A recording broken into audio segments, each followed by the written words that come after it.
বিজয়া দশমীর শুভেচ্ছা। স্বাগত দীপ্ত সংবাদে। আপনাদের সাথে আছি আমি আনোয়ারুল আলম। শুরুতেই জানাবো সংবাদ শিরোনাম। প্রতিমা বিসর্জনে শেষ হচ্ছে শারদীয় দুর্গোৎসব। বিজয়া দশমীতে সিঁদুর খেলায় মাতল মণ্ডপ।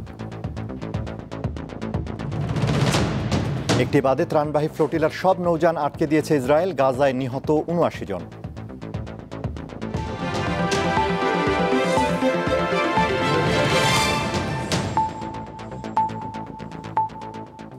এবার বিস্তারিত। সারা দেশে প্রতিমা বিসর্জনের মধ্য দিয়ে শেষ হচ্ছে শারদীয় দুর্গোৎসব। বিকেল থেকে শুরু হয়েছে প্রতিমা বিসর্জন। শুভ বিজয়া দশমীতে ভোর থেকেই দেশের বিভিন্ন পূজা মণ্ডপে ভক্তরা সমবেত হয়ে দেবী দুর্গার দর্শন, অঞ্জলি প্রদান এবং পূজা অর্চনায় অংশ নেন। দেবীকে বিদায় জানানোর দিন হওয়ায় মণ্ডপগুলোতে ছিল ভক্তদের ভিড় ও আবেগঘন পরিবেশ। এছাড়া দশমীর অন্যতম আকর্ষণ ছিল সিঁদুর খেলা। দেবীকে বিদায় জানানোর আগে নারীরা বেলপাতা, ধান ও দূর্বা নিবেদন করেন এবং সিঁদুর দিয়ে রাঙিয়ে দেন। পরে ভক্ত নারীরাও একে অপরকে সিঁদুর পরিয়ে শুভ কামনা বিনিময় করেন। দেবীর আশীর্বাদ কামনা করে সিঁদুর খেলার এই আনন্দঘন মুহূর্তে মণ্ডপগুলোতে সৃষ্টি হয় উৎসব মুখর পরিবেশ।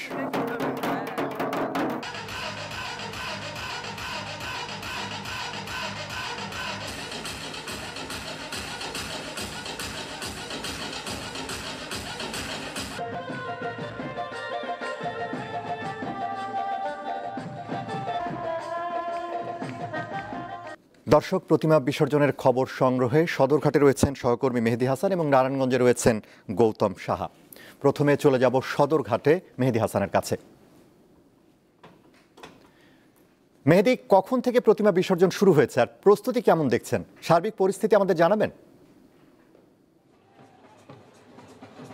আনোয়ারুল, আজ দুপুর ৩টা থেকে কিন্তু রাজধানীর যে পূজার মণ্ডপগুলো রয়েছে সেখান থেকে কিন্তু প্রতিমা এই সদরঘাটের যে ওয়াইজ ঘাট আছে এই ঘাট থেকে আসলে বিসর্জন দেওয়া হবে, সেই ঘাটে কিন্তু আনা হয়েছে এবং ৩টার পর থেকে আমরা দেখছি ধাপে ধাপে কিন্তু প্রতিমাগুলোকে আসলে বিসর্জন দেওয়া হচ্ছে এবং আমরা যেমন প্রতিমার যে আয়োজন, এই ঢাকঢোলের মধ্য দিয়ে কিন্তু আসলে এই পুরো শোভাযাত্রার মধ্য দিয়ে এই ওয়াইজঘাট পর্যন্ত প্রতিমাগুলোকে নিয়ে আনা হচ্ছে এবং ঠিক নদীর মাঝ বরাবর গিয়ে কিন্তু বিসর্জনের কাজটি আসলে সম্পন্ন করা হচ্ছে এবং যেমনটি বলছিলেন সকাল থেকে কিন্তু আসলে বিভিন্ন রকম আয়োজনের মধ্য দিয়ে আজকে এই প্রতিমা বিসর্জনের যে দিন দশমী, বিজয়া দশমী, এই দশমীর দিনে কিন্তু তারা সকাল থেকে আয়োজন শেষ করে দুপুর থেকে মূলত এই শোভাযাত্রার মধ্য দিয়ে প্রতিমাগুলোকে এই ওয়াইজঘাটের উদ্দেশ্যে নিয়ে আসে এবং তারপরে কিন্তু বিসর্জন দেওয়া হয়। এবং আমরা যদি এখানকার সার্বিক নিরাপত্তার বিষয় নিয়ে বলি, এখানে ডিএমপি কমিশনার নিজে আসলে পরিদর্শনে এসেছিলেন এবং তিনি কিন্তু জানিয়েছে যে আজকে এই রাজধানী ঢাকাকে কেন্দ্র করে যে 254টি ঘাটে প্রতিমা বিসর্জন দেওয়া হবে, সেই ঘাটগুলোকে কেন্দ্র করে 15,000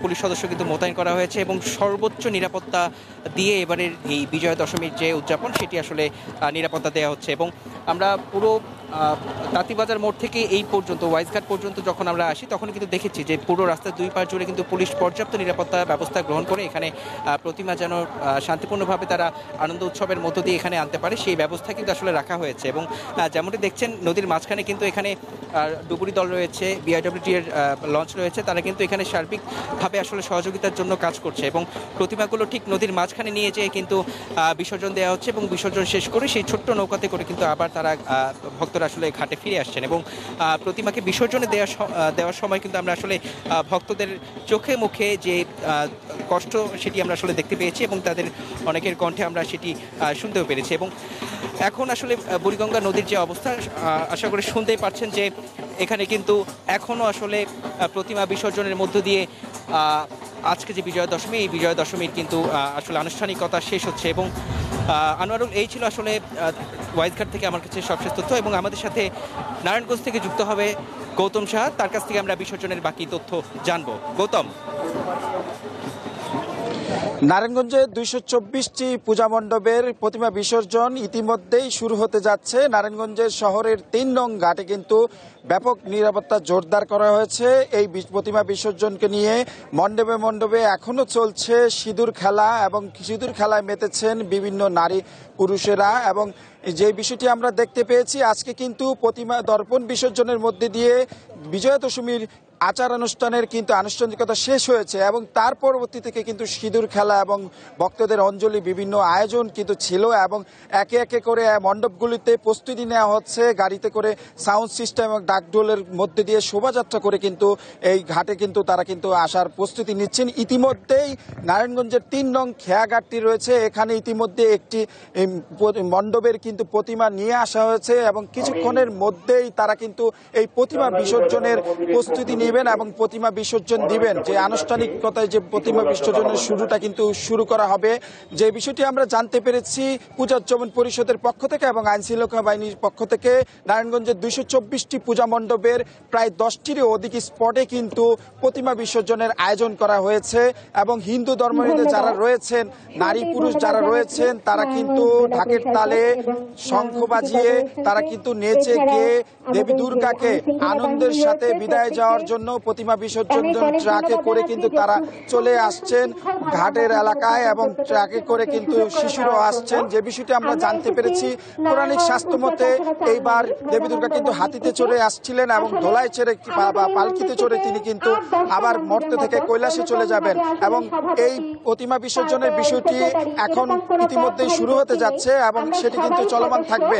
এবং নিরাপত্তার বিষয়টি আমি জানাতে চাই, নৌ পুলিশ এবং কোস্টগার্ড, র্যাব, পুলিশ, সেনাবাহিনী এবং আইনশৃঙ্খলা বাহিনীর সদস্যরা কিন্তু এখানে মোতায়েন রয়েছেন। সর্বপ্রকার এখানে প্রতিমা বিসর্জনের চলমান কাজ কিন্তু কিছুক্ষণের মধ্যে কিন্তু শুরু হবে। এই ছিল আসলে আমার কাছে নারায়ণগঞ্জ থেকে সর্বশেষ। ধন্যবাদ গৌতম এবং মেহেদী। দর্শক, প্রতিমা বিসর্জনের খবর জানাচ্ছিলেন সহকর্মী মেহেদী হাসান এবং গৌতম সাহা। বাঙালির দুর্গাপূজা শুধু একটি ধর্মীয় উৎসব নয়, এটা যেন এক আবেগ, এক মিলন মেলা। 5 দিন ধরে দেবী দুর্গাকে ঘিরে চলে আনন্দ, ভক্তি আর পরিবার পরিজনের একসঙ্গে থাকার উষ্ণতা। আর এই আনন্দের শেষ দিন বিজয়া দশমী হয়ে ওঠে এক মিষ্টি কষ্টের দিন, কেননা এদিন দুর্গা কৈলাসে ফিরে যান তার স্বামী শিবের কাছে। আর এই বিদায়ের আগে হয় এক বিশেষ রীতি, সিঁদুর খেলা। সিঁদুর খেলা হলো বিদায়ের মাঝে আশার রং। এটাই এক রঙিন বার্তা। বিদায় আছে কিন্তু বন্ধন অটুট থাকবে। দেবী দুর্গা চলে গেলেও তার আশীর্বাদ রয়ে যাবে সংসারে, জীবনে, সমাজে।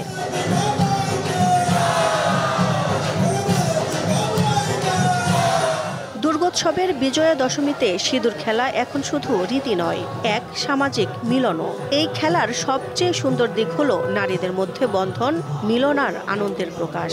বয়স, সামাজিক অবস্থান ভুলে সবাই একসঙ্গে রাঙিয়ে ওঠেন লালে লালে।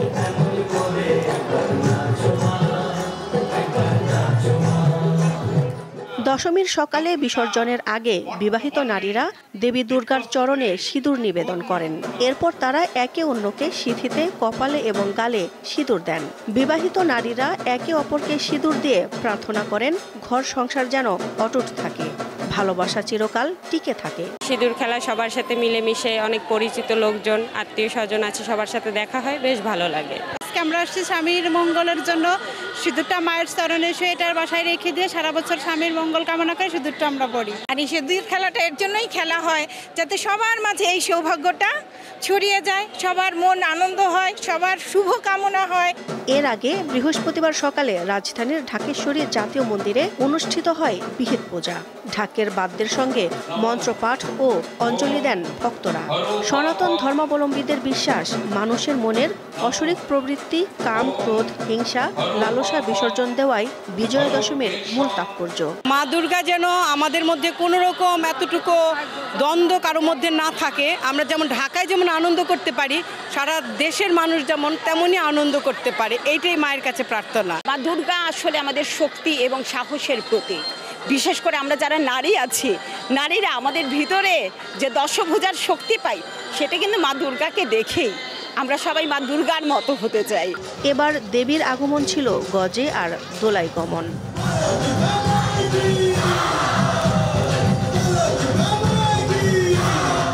দিলশা দেনি, দীপ্ত সংবাদ, ঢাকা। সকল দাবি নির্বাচিত সরকারের জন্য রেখে দিতে আন্দোলনরত রাজনৈতিক দলগুলোর প্রতি আহ্বান জানিয়েছেন বিএনপি চেয়ারপারসনের উপদেষ্টা জয়নুল আবদিন ফারুক। বৃহস্পতিবার সকালে ঢাকাস্থ সেনবাগ ফোরামের আলোচনা সভায় তিনি কথা বলেন। পাহাড়ে কারা অশান্তি সৃষ্টি করছে তা খুঁজে বের করতে সরকারের প্রতি আহ্বান জানান তিনি। বিএনপির এই নেতা বলেন, ফ্যাসিবাদ বিরোধী ঐক্য যারা বিনষ্ট করতে চায় তাদের বিরুদ্ধে রুখে দাঁড়াতে হবে। মানুষ শান্তি চায়, ভোট দিয়ে জনপ্রতিনিধি নির্বাচিত করতে চায় বলেও জানান তিনি। জাটকা সংরক্ষণ ও মা ইলিশ রক্ষায় ৪ অক্টোবর মধ্যরাত থেকে ২৬ অক্টোবর পর্যন্ত ২২ দিন মেঘনা নদীতে মাছ শিকার নিষিদ্ধ করেছে সরকার। এ সময়ে প্রতি জেলে ভিজিএফের চাল পাবেন ২৫ কেজি করে। তবে বরাদ্দ চাল লুটপাট ঠেকাতে সঠিক তালিকা তৈরির মাধ্যমে বন্টনের দাবি জানান জেলেরা। জেলা মৎস্য কর্মকর্তারা জানান, নিষেধাজ্ঞা বাস্তবায়ন করার জন্য নদীতে মৎস্য বিভাগ, জেলা প্রশাসন, পুলিশ ও কোস্ট গার্ডের সমন্বয়ে প্রতিদিন অভিযান পরিচালনা করা হবে। লক্ষ্মীপুরে অন্তত ৫২,০০০ জেলে রয়েছেন, এদের মধ্যে নিবন্ধিত ৪৩,০০০ জেলে। গাজাবাসীর জন্য খাদ্য ওষুধ নিয়ে যাওয়া গ্লোবাল সুমুদ ফ্লোটিলা নৌবহরের একটি বাদে সবকটি জাহাজ আটক করেছে ইসরায়েল। বৃহস্পতিবার ইসরায়েলের পররাষ্ট্র মন্ত্রণালয় দাবি করেছে, গাজায় আরোপিত অবরোধ ভাঙতে ব্যর্থ হয়েছে গ্লোবাল সুমুদ ফ্লোটিলা। পাশাপাশি জানানো হয়, জাহাজগুলো থেকে আটক সব যাত্রী নিরাপদে ও সুস্থ আছেন। তাদেরকে নিরাপদে ইসরায়েলে নিয়ে যাওয়া হচ্ছে, সেখান থেকে বিমানে করে তাদের ইউরোপে ফেরত পাঠানো হবে। আটককৃতদের মধ্যে সুইডেনের জলবায়ু অধিকার কর্মী গ্রেটা থুনবার্গ সহ বিভিন্ন দেশের বিখ্যাত লোকজন রয়েছে। গাজার জন্য ত্রাণ সহায়তা নিয়ে যাওয়ার সময় বুধবার রাতে প্রথমবারের মতো ইসরায়েলি নৌবাহিনীর বাধার মুখে পড়ে গ্লোবাল সুমুদ ফ্লোটিলা। বৈশ্বিক এই উদ্যোগে বিভিন্ন দেশের মোট ৪৪টি নৌযান এবং ৫০০ মানুষ অংশ নেন, যেখানে রাজনীতিবিদ, আইনজীবী, অধিকার কর্মী, চিকিৎসক, সাংবাদিক সহ বিভিন্ন শ্রেণী পেশার মানুষ রয়েছে। এদিকে গাজায় ইসরায়েলি হামলায় একদিনে আরও অন্তত ৭৩ জন নিহত হয়েছেন। বুধবার গাজার জায়তুন এলাকার আল ফালা স্কুলে ২টি ক্ষেপণাস্ত্র আঘাত হানে। আশ্রয় কেন্দ্রে রূপান্তরিত হওয়া ওই স্কুলে শত শত বাস্তুচ্যুত মানুষ ছিলেন। হামলার পরপরই ফিলিস্তিনি সিভিল ডিফেন্স কর্মীরা ঘটনাস্থলে ছুটে যান, কিন্তু উদ্ধার কাজ শুরু করার সঙ্গে সঙ্গে আরেকটি হামলা হয়। একই দিনে দারাজ মহল্লার একটি বাড়িতে হামলায় ৭ জন প্রাণ হারান। শেষ করব দীপ্তর সন্ধ্যার সংবাদ, তার আগে সংবাদ শিরোনামগুলো জানাবো আরও একবার। প্রতিমা বিসর্জনে শেষ হচ্ছে শারদীয় দুর্গোৎসব। বিজয়া দশমীতে সিঁদুর খেলায় মাতল মণ্ডপ। একটি বাদে ত্রাণবাহী ফ্লোটিলার সব নৌযান আটকে দিয়েছে ইসরায়েল। গাজায় নিহত ৭৯ জন। এই ছিল এখনকার মতো। আমাদের পরবর্তী দীপ্ত সংবাদ রাত ১১টায় দেখার আমন্ত্রণ। এছাড়া আরও তথ্য ও বিনোদনের খবর পেতে যুক্ত থাকুন দীপ্তর ডিজিটাল প্ল্যাটফর্মগুলোতে। ধন্যবাদ।